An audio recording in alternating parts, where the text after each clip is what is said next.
नमस्कार, स्वागत है आप सभी का हमारे channel study with Biru Singh में। मैं लेकर आया हूँ जीके जीएस के टॉप 30%। देखते हैं आप कितने सही कर पाते हैं। अगर आपका स्कोर 20 सही रहता है तो आप बहुत ही बढ़िया हैं, अपनी तैयारी को एक नई दिशा दें। मैं एक एक प्रश्न को लेकर व्याख्या सहित हर प्रश्न की व्याख्या करूँगा। तो प्रश्न नंबर 1 देखते हैं शुरू से।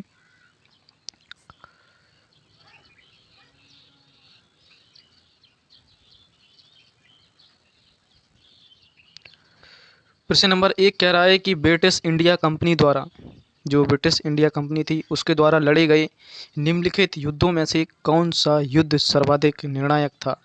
क्या वो बक्सर का युद्ध था, या फिर प्लासी का युद्ध था, या प्रथम आंग्ल सिख युद्ध था, या फिर प्रथम आंग्ल मैसूर युद्ध था? ज़रा से कमेंट करें, क्या पहला विकल्प सही होगा या फिर बी सही होगा?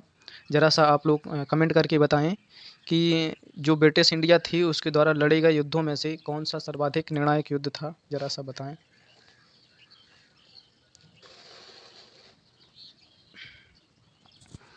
तो इसका सही विकल्प, जो लोग ए की तरफ बढ़ रहे हैं वो एकदम सही हैं, तो इसका सही विकल्प ए हो जाएगा। ये बक्सर की जो लड़ाई है वो क्यों हुई थी, थोड़ा सा बता दें। ये मीर कासिम, ये गठबंधन हुआ था अंग्रेज़ों को हराने के लिए। इसमें क्या गठबंधन हुआ था कि मीर कासिम था और अवध के नवाब सिराजुद्दौला थे और मुग़लों की सेना थी। इन तीनों ने गठबंधन किया था। मीर कासिम ने और सिराजुद्दौला ने, अवध के जो नवाब थे, और मुग़ल सम्राट, मुग़ल की पूरी सेना। ये गठबंधन इसलिए हुआ था कि अंग्रेज़ों को हराना था। अंग्रेज़ों ने उस समय इन पर आक्रमण किया, अवध पर, और मतलब इनका यही जो उद्देश्य था वो यही था कि अंग्रेज़ों को नीचा दिखाना था। लेकिन इनके जो गठबंधन था ना, ये विफल हो गया। ये इसकी जो बक्सर की लड़ाई है, जो बक्सर का जो युद्ध हुआ था वो 1764 में हुआ था। ठीक है, याद रखें इसको कि जो बक्सर की लड़ाई हुई थी वो 1764 में हुई थी। तीनों लोगों का ये गठबंधन था। किन किन का गठबंधन था? मीर कासिम का था, सिराजुद्दौला था, और जो मुग़ल सेना थी, इनका सभी का गठबंधन था। ये सभी का गठबंधन किन किन के खिलाफ था? तो ब्रिटिश के खिलाफ था। ठीक है, इसको भी याद रख सकते हैं आप। तो इसका सही विकल्प पहले का ए हो जाएगा। ठीक है, क्वेश्चन नंबर 1 का सही विकल्प बक्सर की जो युद्ध है वो था। क्वेश्चन नंबर अगला देखते हैं।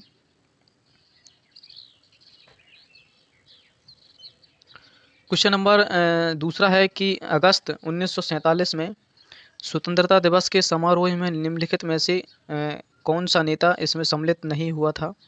मतलब 3 लोग थे जो सम्मिलित हुए थे। क्या जवाहरलाल नेहरू शामिल थे उस समारोह में? क्या वल्लभ भाई पटेल भी शामिल थे, या राजेंद्र प्रसाद भी थे, या महात्मा गांधी थे? इनमें से कौन सा सम्मिलित नहीं हुआ था जो अगस्त 1947 में एक समारोह हुआ था उसमें?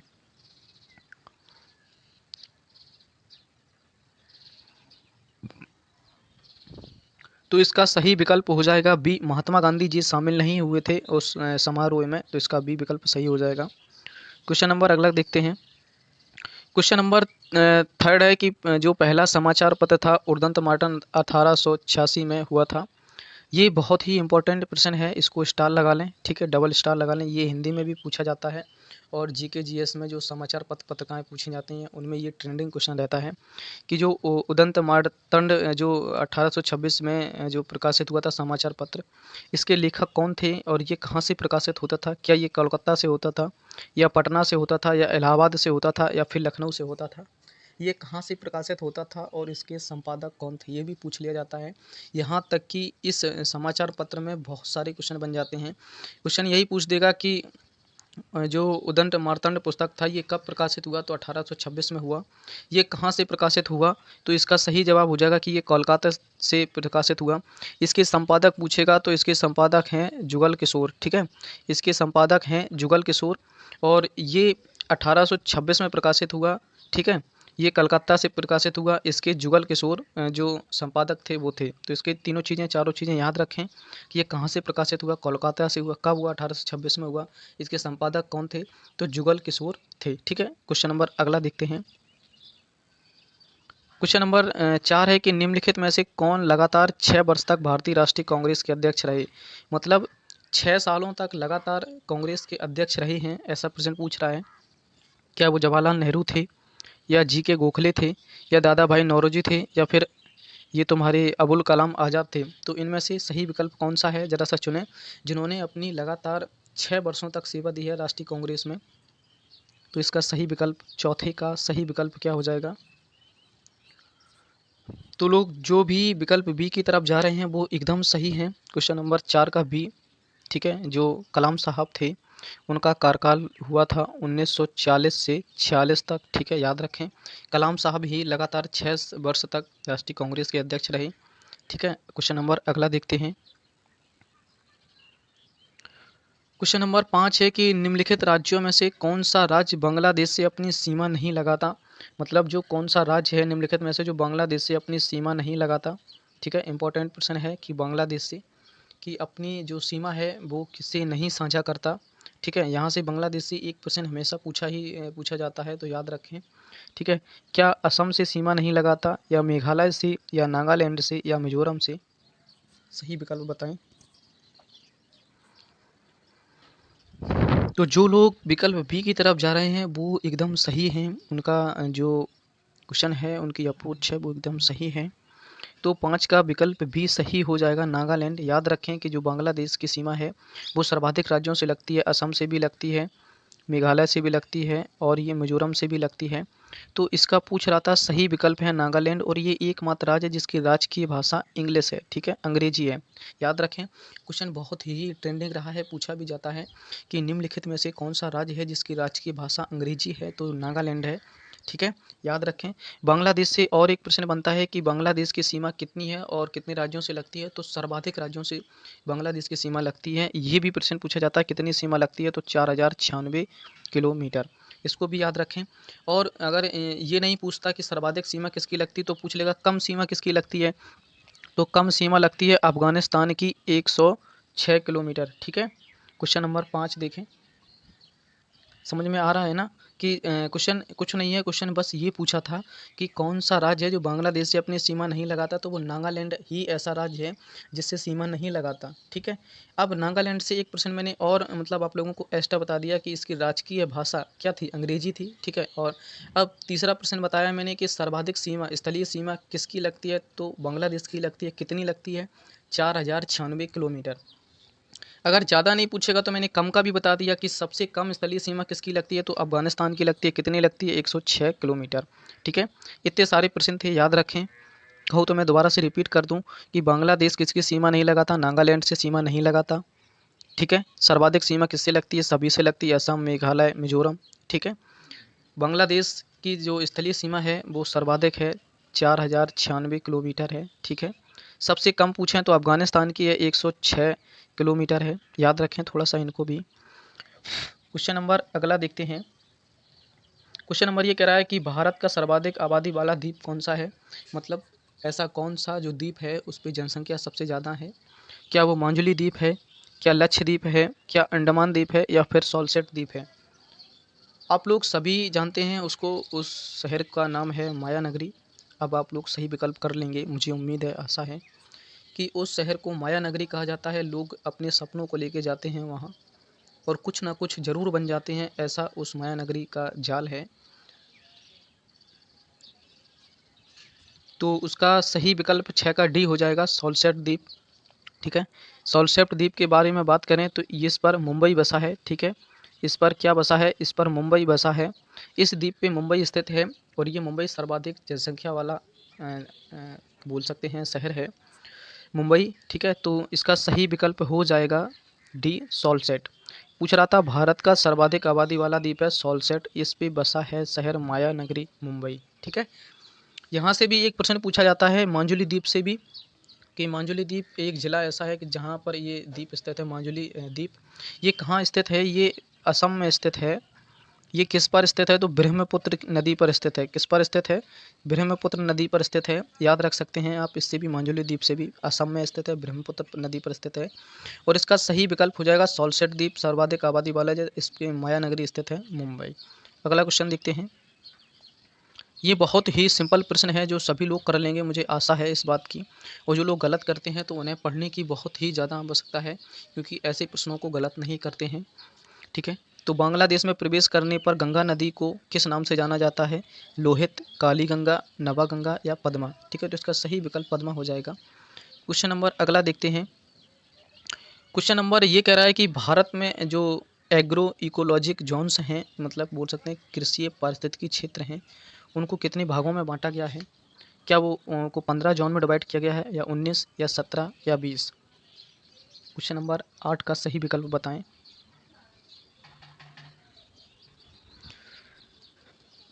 तो क्वेश्चन नंबर 8 का डी सही विकल्प हो जाएगा। 20 जोन में डिवाइड है ये। जो इकोलॉजिकल जोन्स हैं वो मतलब कृषि पारिस्थितिकी क्षेत्र हैं, उनको 18 में डिवाइड किया गया। इसका सही विकल्प हो जाएगा डी।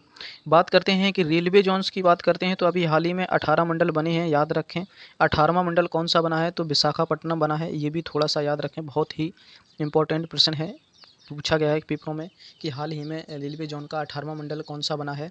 तो विशाखापट्टनम बना है। ठीक है, याद रखें इसको भी। क्वेश्चन नंबर अगला देखते हैं।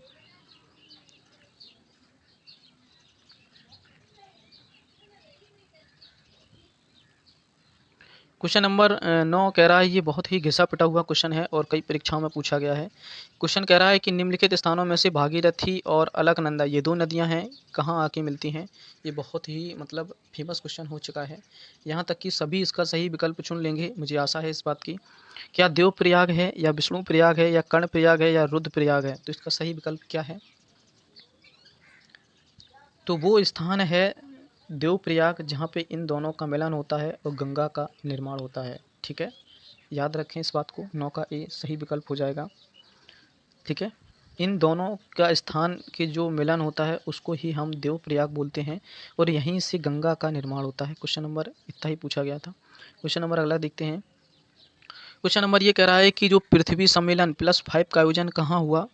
क्या 2005 में, या 1999 में, या 2000 में, या 1997 में? क्वेश्चन नंबर 10 का सही विकल्प बताएं कि जो पृथ्वी सम्मेलन 5 कहाँ आयोजित हुआ था?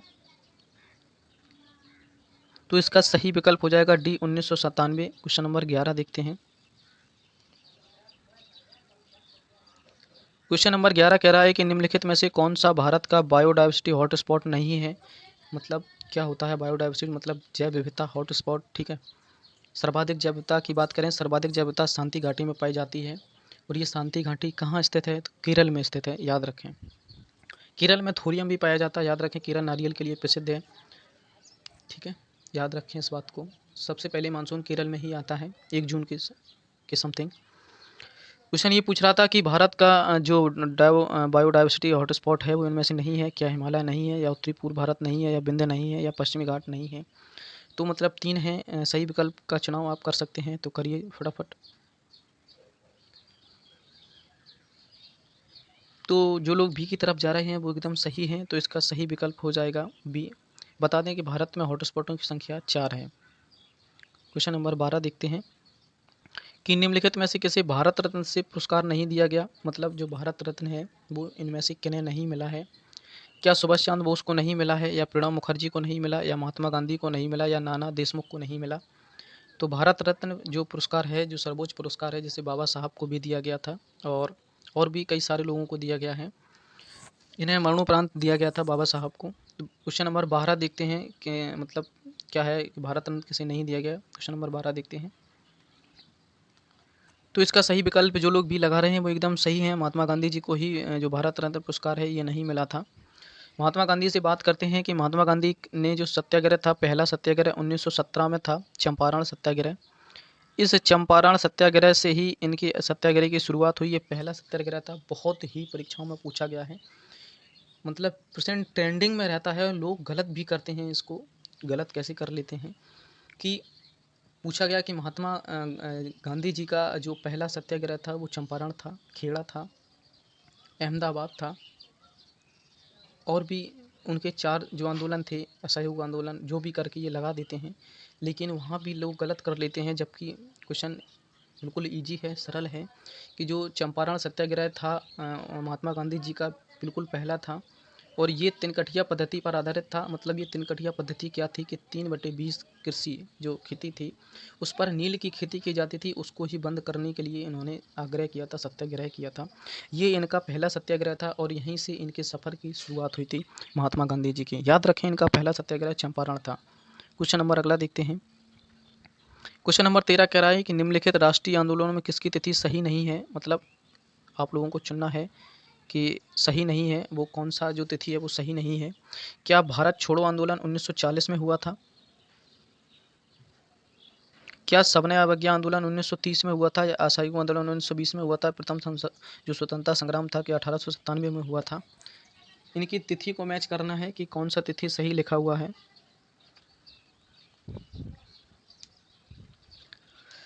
तो जो लोग एक ही तरफ जा रहे हैं वो एकदम सही हैं, तो इसका सही विकल्प हो जाएगा ये। इसका ये तिथि सही नहीं है। बकाया ये 1930 ये भी सही है, असहयोग आंदोलन ये भी सही है, स्वतंत्रता ये भी सही है। इसके बारे में थोड़ा सा बता दें कि ये 8 अगस्त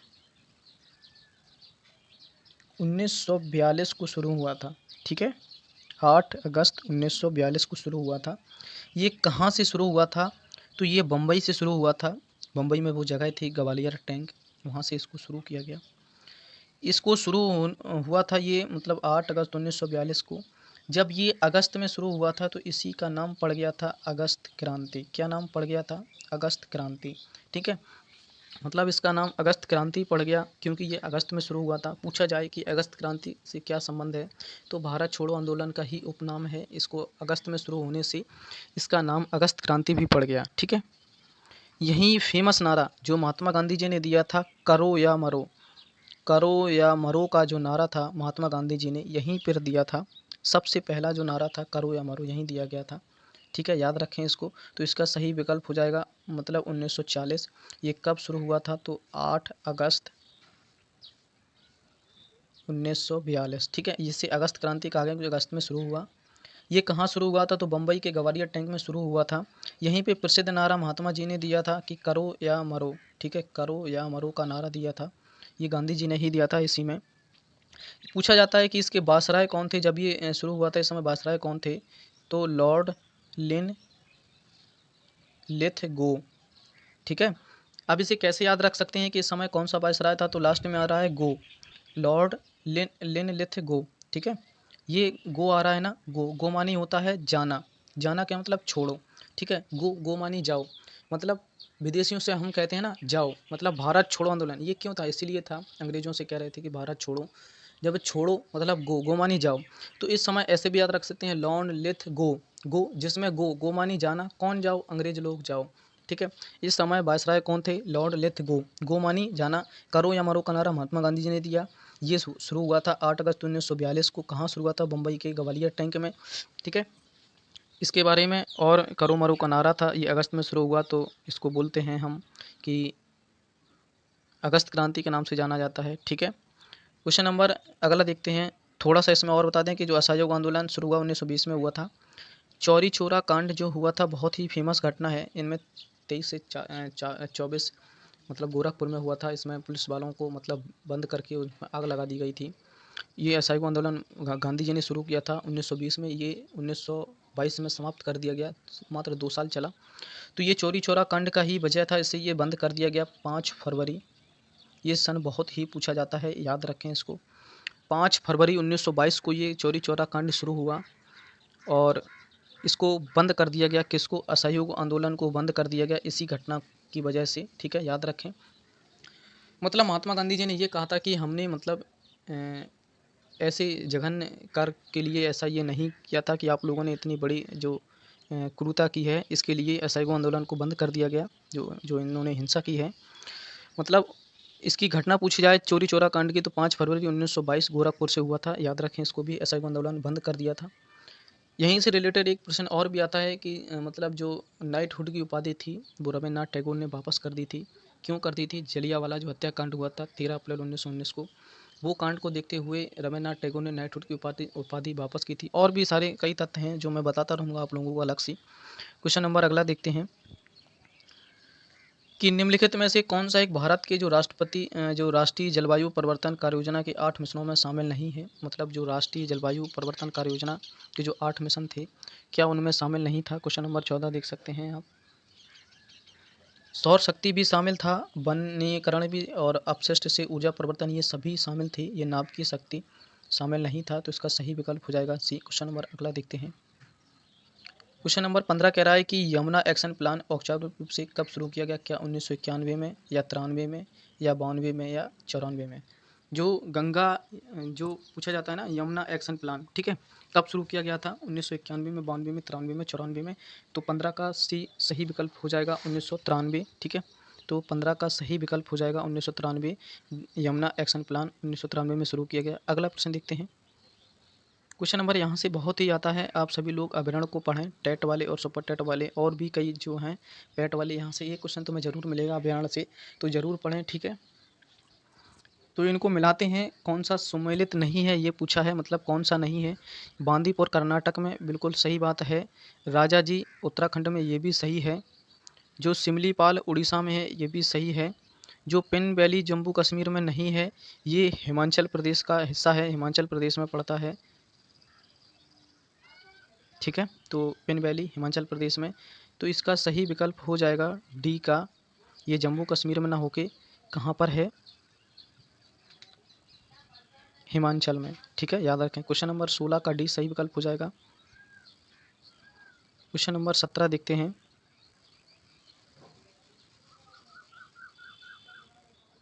क्वेश्चन नंबर 17 कह रहा है कि जनगणना 2000 के अनुसार भारत की जो सकल जो प्रजननता दर थी, TFR, मतलब ये क्या थी? मतलब कितनी थी उस समय भारत की सकल प्रजनन दर? क्या 3.2 थी या 2.9 थी या 2.6 थी या 2.4 थी? तो इसका सही विकल्प 17 का डी हो जाएगा। जो भी डी लगा रहे हैं वो एकदम सही है। क्वेश्चन नंबर 17 का डी हो जाएगा। क्वेश्चन नंबर 18 देखते हैं।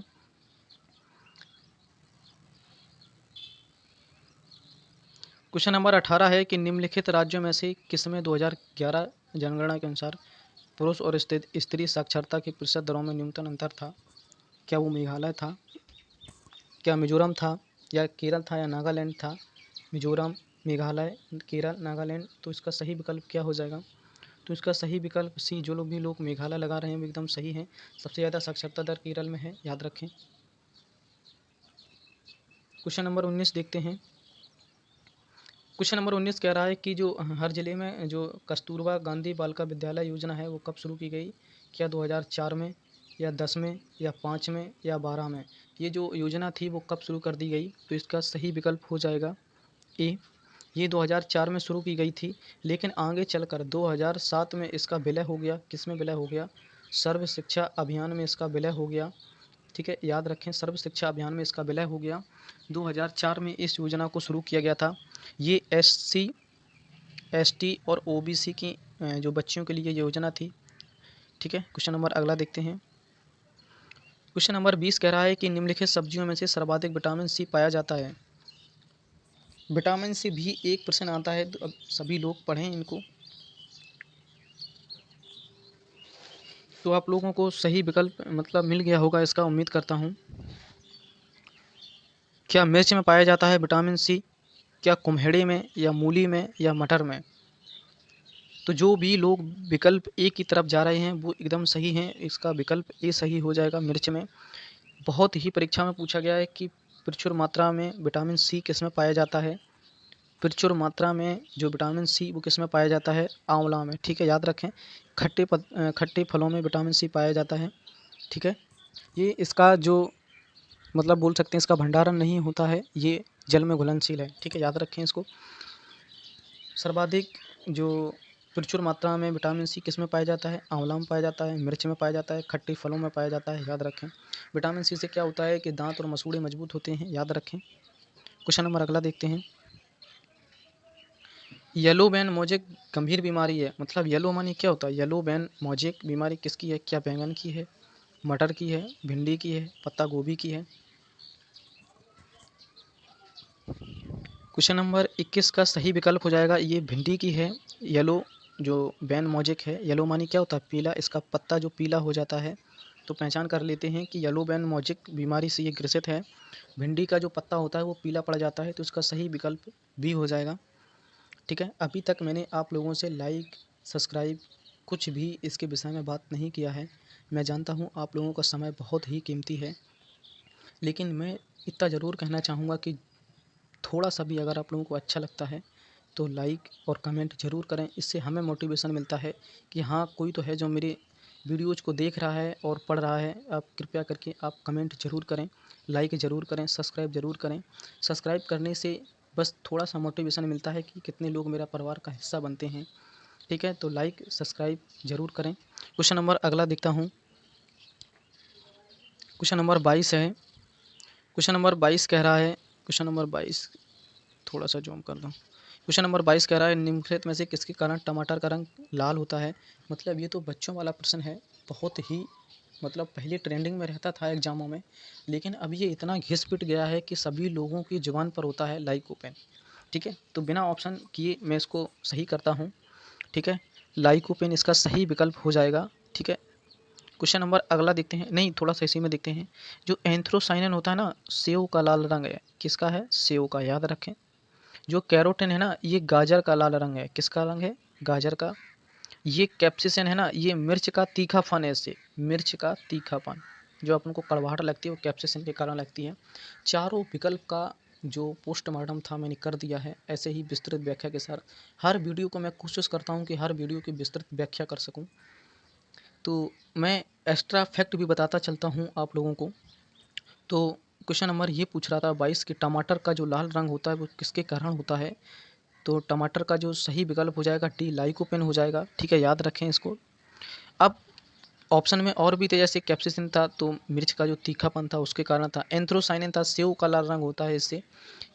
कैरोटीन से क्या होता है? गाजर का लाल रंग होता है। गाजर के बारे में बात करें तो विटामिन ए का जो है ना, प्रचुर मात्रा का स्रोत है विटामिन ए। ठीक है, विटामिन ए में क्या है कि विटामिन ए का जो वसा में ये घुलनशील है, इसका विटामिन ए का जो रासायनिक नाम है वो रेटिनॉल है। ठीक है, अगर विटामिन ए नहीं लेंगे तो आपको रतौंधी हो जाएगा, याद रखें। बहुत ही पूछा जाता है कि किस विटामिन से मतलब रतौंधी नामक रोग होता है, तो विटामिन ए से रतौंधी रोग होता है, याद रखें इसको भी। ठीक है, क्वेश्चन नंबर अगला देखते हैं। निम्नलिखित में से कौन पादप हार्मोन है? ठीक है, क्या इंसुलिन है या साइटोकाइनिन है या थायरॉक्सिन है या एस्ट्रोजन है? ये बहुत ही इंपॉर्टेंट प्रश्न है। साइटोकाइनिन है, ये क्या करता है? साइटोकाइनिन क्या करता है? ये पौधों की कोशिकाओं में जो सेल डिवीजन होता है उसको बांटने का ये कार्य करता है। ठीक है, याद रखें इसको। इसकी खोज मिलर ने की थी, याद रखें। क्वेश्चन नंबर 23 का विकल्प सी सही हो जाएगा। इसकी खोज मिलर ने की थी और ये कार्य क्या करता है? साइटोकाइनिन, ये पौधों की कोशिकाओं में जो सेल डिवीजन पाए जाते हैं उनको ये बांटने का काम करता है। ठीक है, याद रखें। तो क्वेश्चन नंबर 23 का सी विकल्प सही हो जाएगा। बहुत ही इंपॉर्टेंट प्रश्न है, स्टार लगाएं इसको। क्वेश्चन नंबर 24, इसको भी इंपॉर्टेंट प्रश्न लगाएं, ये भी बढ़िया प्रश्न है। कई एग्जाम में पूछा गया कि गोल्डन चावल एक प्रचुर स्रोत है, क्या है ये गोल्डन चावल? ये धान की खेती जो की जाती है उनमें एक उत्तम किस्म का ये हाइब्रिड बीज है। ये दो चीज़ों को मिला के बनाया गया है, मतलब गोल्डन चावल, गोल्डन राइस। ये पूछा जाता है किस का स्रोत है? विटामिन ए का है या के का है या विटामिन बी का है या फिर सी का है? तो ज़रा सा बताओ ज़रा। तो इसका सही विकल्प हो जाएगा विटामिन ए। ठीक है, इसका सही विकल्प हो जाएगा विटामिन ए। गोल्डन राइस का संबंध किससे है? विटामिन ए से है। जो विटामिन ए की खोज की थी वो किसने की थी? ये मैकुलन ने और डेविस ने 1913 में खोज की थी। मतलब मैं हर फैक्ट को बता रहा हूँ, विटामिन ए का ध्यान से सुनिए, क्योंकि यहाँ पर्याप्त स्पेस नहीं है जहाँ मैं हर चीज़ को लिख सकूँ। तो विटामिन ए की खोज मैकुलन और डेविस ने 1913 में की थी। विटामिन ए की अगर बात करें, मतलब स्रोत की बात करें, तो गाजर है। ठीक है, अगर गाजर और भी हरी सब्जियाँ, फल फूल, दूध, ये भी स्रोत हैं। अगर ये सब नहीं खाते हैं तो आपको रतौंधी नामक रोग हो जाएगा जो कम दिखने लगेगा। ठीक है, अब क्वेश्चन नंबर सी की बात करते हैं। ये विटामिन सी खट्टे फलों में पाया जाता है, आंवला में जैसे। ठीक है, और क्या बात करते हैं हम विटामिन के, जो भी है, जैसे रक्त का थक्का नहीं जमता है तो विटामिन के से। ठीक है, क्वेश्चन नंबर अगला देखते हैं। क्वेश्चन नंबर 25 है कि संविधान के निम्नलिखित संशोधनों में से किसके अंतर्गत भारत में महिलाओं के लिए 30% आरक्षण दिया गया है? कहीं कहीं 30 या 33% भी मान के चलते हैं हम। क्या वो 17वां संविधान संशोधन था या 71वां था या 73वां था या फिर 74वां था? तो आप लोग सी और डी की तरफ जा रहे होंगे, मुझे आशा है, तो यहीं सावधान हो जाएं, सी और डी में ही सही है। लेकिन क्या सही है, इसका सही विकल्प चुनें। तो 25 का सी सही विकल्प हो जाएगा। 73वां संविधान संशोधन 1992 में आया था, ये पंचायत से संबंधित है। इसमें पंचायत के लिए 29 कार्य दिए गए हैं, ठीक है। पंचायत की बात करें तो ये बलवंत राय मेहता समिति ने इसका गठन किया था, त्रिस्तरीय प्रणाली को जन्म दिया था। ये 2 अक्टूबर 1959 की प्रणाली का मतलब इसका वो है स्रोत। और ये सबसे पहले ये जो पंचायत प्रणाली है वो राजस्थान के नागौर ज़िले में हुई थी, ठीक है, याद रखें इस समय। ये क्वेश्चन और पूछा जाता है कि पहले इसको क्लियर कर दें कि 74वें संविधान संशोधन में क्या है, नगर पालिका से संबंधित है। नगर पालिका से 74वां और 73वां से नगर जो पंचायत संबंधित है, पंचायत है। मतलब सीधा याद रखो, 73वें से पंचायत, 74वें से तुम्हारा नगर पालिका, ठीक है। एक अनुच्छेद पूछा जाता है कि जो आर्टिकल 40 है वो किससे संबंधित है। बहुत ही उम्दा प्रश्न है ये, कई परीक्षाओं में पूछा गया है। तो ये ग्राम पंचायतों के गठन की बात करता है, ठीक है, ग्राम पंचायतों गठन की बात करता है। और ये किससे संबंधित है, अनुच्छेद 300 मतलब 243 से संबंधित है, याद रखें इसको, ग्राम पंचायत। क्वेश्चन नंबर अगला देखते हैं, इसका सही विकल्प सी हो जाएगा। क्वेश्चन नंबर 26 देखते हैं। क्वेश्चन नंबर 26 है कि संविधान के किस भाग में भारत के राष्ट्रपति को अध्यादेश जारी करने की शक्ति है। मतलब भारत का राष्ट्रपति है, अनुच्छेद 52 के तहत बताया गया है, तीनों सेनाओं का सर्वोच्च कमांडर होता है, ठीक है, याद रखें। राष्ट्रपति को मतलब एक अध्यादेश जारी करने की शक्ति होती है, वो किस आर्टिकल के तहत अध्यादेश लगाता है। तो क्या 360 है या 200 है या अनुच्छेद 56 है या अनुच्छेद 123 है। तो ये बहुत ही सरल प्रश्न है, आप लोग कर चुके भी होंगे, मुझे आशा है। तो 26 का भी अनुच्छेद 123 इसका सही विकल्प हो जाएगा। यहीं से एक प्रश्न पूछा जाता है कि अगर राज्यपाल अध्यादेश लगाना चाहता है तो उसके लिए कौन सा आर्टिकल बात करता है। तो इसी को पलट देते हैं हम, ये अनुच्छेद 123 है, इसको पलट देंगे तो 213 हो जाएगा। ये किसकी बात करता है, ये राज्यपाल की बात करता है। राज्यपाल राज्य में मतलब राष्ट्र शासन लगा सकता है, इसको राज्यपाल शासन बोलते हैं। मतलब ये किसके तहत, तो अगर राष्ट्रपति की बात करेगा तो अनुच्छेद 123 और राज्यपाल की बात करेगा तो 213, याद रखें दोनों फैक्ट को। तो इसका सही मतलब राष्ट्रपति से अध्यादेश जारी करने की शक्ति अनुच्छेद 123 और राज्यपाल जब मतलब करेगा तो अनुच्छेद 213, याद रखें। क्वेश्चन नंबर अगला देखते हैं।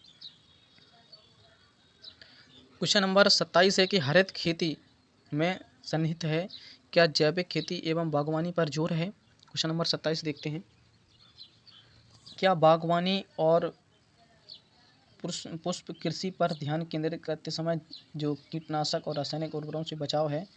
क्वेश्चन नंबर 27 का ऑप्शन नंबर बी और सी देखते हैं।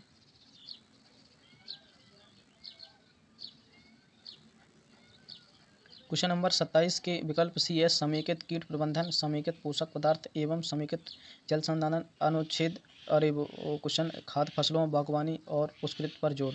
तो 27 का सही विकल्प सी हो जाएगा, क्वेश्चन नंबर 27 का सी। क्वेश्चन नंबर 28 देखते हैं। क्वेश्चन नंबर 28 है कि एक अंतर्राष्ट्रीय वित्तीय सेवा केंद्र स्थापित किया गया है, गांधीनगर में, अहमदाबाद में या मुंबई में या बेंगलुरु में। तो इसका सही विकल्प चुनें आप। अंतर्राष्ट्रीय वित्तीय सेवा केंद्र कहाँ शुरू किया गया है, गांधीनगर में, मुंबई में, अहमदाबाद में या बेंगलुरु में। तो क्वेश्चन नंबर 28 का जो लोग विकल्प ए चुन रहे हैं वो बहुत ही बढ़िया हैं, क्वेश्चन नंबर 28 का ए विकल्प सही हो जाएगा। क्वेश्चन नंबर 29 बात करते हैं, उत्तर प्रदेश से संबंधित है ये। जनगणना 2011 के अनुसार उत्तर प्रदेश में लिंगानुपात सर्वाधिक कितना था या लिंगानुपात कितना है। क्या 925, 1000 पर 925 या 1000 पर 916 या 1000 पर 912 या 1000 पर 896। तो इसका सही विकल्प का चुनाव करें, स्टार लगाएं। इस प्रश्न को पूछा भी गया है कि उत्तर प्रदेश का लिंगानुपात कितना है, तो 913 है, याद रखें इसको। इससे जुड़े मैं सारे फैक्ट को क्लियर करता हूँ। पूछा जाए कि सबसे ज़्यादा लिंगानुपात कहाँ है, तो जौनपुर में है, याद रखें। कितना है, 1024। सर्वाधिक उत्तर प्रदेश की मैं चर्चा करता हूँ कि मतलब उत्तर प्रदेश में सर्वाधिक लिंगानुपात कहाँ है, तो जौनपुर में। पूछा जाए कम कहाँ है, तो गौतम बुद्ध नगर में सर्वाधिक कम है, कितना है, 851। ये 1000 पे होता है ना, 1000 पे 1024 मतलब 24 ज़्यादा हो गया, और ये 851 ही है। मतलब क्वेश्चन पूछा जाए कि उत्तर प्रदेश में सर्वाधिक जो लिंगानुपात है वो कौन सा ज़िला है, तो जौनपुर है, वहाँ का जो लिंगानुपात है वो 1024 है, याद रखें। फिर अगर पूछा जाए कि सर्वाधिक कम कहाँ है, ज़्यादा तो तुम्हें पता है जौनपुर में है 1024, तो कम भी पता होना चाहिए कम कहाँ है, तो गौतम बुद्ध नगर में है कितना 851। ठीक है। अगर क्वेश्चन तीसरा फैक्ट और भी नोट करवाता हूँ, इसका सही विकल्प हो जाएगा बी। तीसरा फैक्ट कि सर्वाधिक साक्षरता दर कहाँ है, तो गौतम बुद्ध नगर में सर्वाधिक साक्षरता दर है, कितनी है 80% के समथिंग। ठीक है, ये सर्वाधिक है। अगर पूछा जाए कम, कम कहाँ है, तो श्रावस्ती में है, कितनी है श्रावस्ती में, लगभग 46%। ठीक है, मैं एक बार सभी फैक्ट को दोबारा से रिपीट कर दे रहा हूँ कि जनगणना 2011 के अनुसार उत्तर प्रदेश का लिंगानुपात कितना था, तो 912 था, इसका सही विकल्प भी हो जाएगा। पूछा गया था सबसे ज़्यादा लिंगानुपात कहाँ है, तो जौनपुर में है 1024। जब ज़्यादा पता है आप लोगों को तो कम भी पता करो, कम कहाँ है, कम गौतम बुद्ध नगर में है, कितना है 851 है। मैंने साक्षरता भी बताई थी कि उत्तर प्रदेश में सर्वाधिक साक्षरता कहाँ है, तो गौतम बुद्ध नगर में ही है, कितना है 80% है, और सबसे कम श्रावस्ती में। ठीक है, क्योंकि लिंगानुपात कम है गौतम बुद्ध नगर में 851, तो वहीं पर ही साक्षरता दर ज़्यादा है। ठीक है, अब एक क्वेश्चन और याद आ रहा है, दिमाग में याद नहीं आ पा रहा, देखो चलो आगे शायद याद आ जाए। ठीक है, यहीं इसको यहीं पे विराम करते हैं। क्वेश्चन नंबर अगला देखते हैं। क्वेश्चन नंबर 30 है कि भारत में धीमी कृषि विकास के लिए निम्नलिखित में से कौन प्रभावी जो कारण है वो क्या है, तो इसका सही विकल्प का चुनाव करें आप।